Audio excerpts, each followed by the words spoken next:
Hi hello. നമുക്കിന്നൊരു കായ വറുത്താലോ? അതിനായിട്ട് 2 കായ എടുത്തിട്ടുണ്ട് കേട്ടോ. അതിൻ്റെ തൊണ്ടൊക്കെ പൊളിച്ചെടുത്തിട്ടുണ്ട് കേട്ടോ.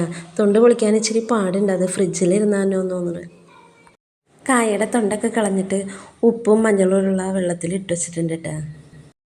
കറി വയ്ക്കാനായിട്ട് മേടിച്ചു വന്ന കായ ഉണ്ട്. അപ്പോൾ പിള്ളേർക്കൊരാഗ്രഹം കായ വറുത്തത് കഴിക്കണമെന്ന്. അങ്ങനെ ആ കായ വറുക്കാമെന്ന് വിചാരിച്ചു കേട്ടോ. ഇടയ്ക്കൊക്കെ ഇതുപോലെ കായൊക്കെ വറുക്കാറുണ്ട് കേട്ടോ. ഇതിനു മുമ്പ് ഒരു പ്രാവശ്യം കായ വറുത്തപ്പോൾ ഒരു അബദ്ധം പറ്റിയിട്ടാ. കായ വറുത്തിട്ട് ആ ചൂടോടുകൂടെ ബക്കറ്റിലിട്ട് അടച്ചു വെച്ചു കേട്ടോ.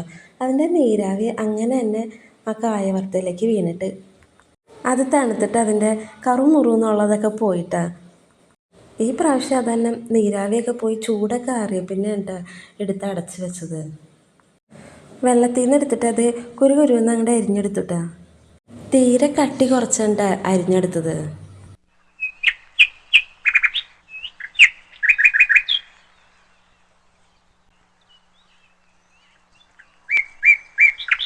പിന്നെ ഒരു ചീഞ്ചട്ടി അടുപ്പത്ത് വെച്ചിട്ട് അതിനകത്തേക്ക് കുറച്ച് ഓയിലൊക്കെ ഒഴിച്ചു വിട്ടാ. ഓയിലൊഴിച്ച് അതൊന്ന് തിളച്ചൊക്കെ വന്നു കഴിഞ്ഞപ്പോൾ കായ പറക്കി പറക്കി അതിനകത്തോട്ട് ഇട്ട് കൊടുത്തുട്ടാ.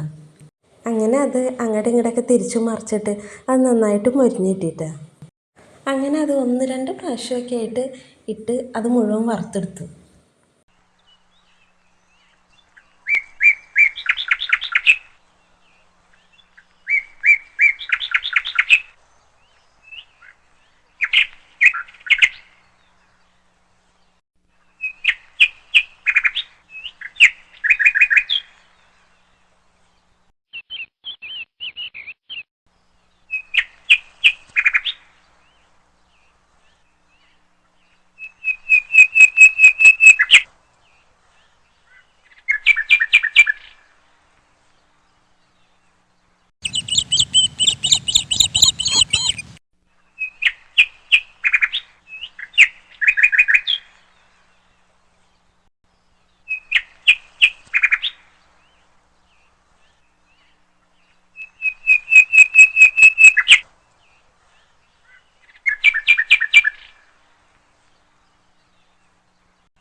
അങ്ങനെ കായ വറുത്തത് നന്നായിട്ട് മൊരിഞ്ഞൊക്കെ കിട്ടിയിട്ടാ.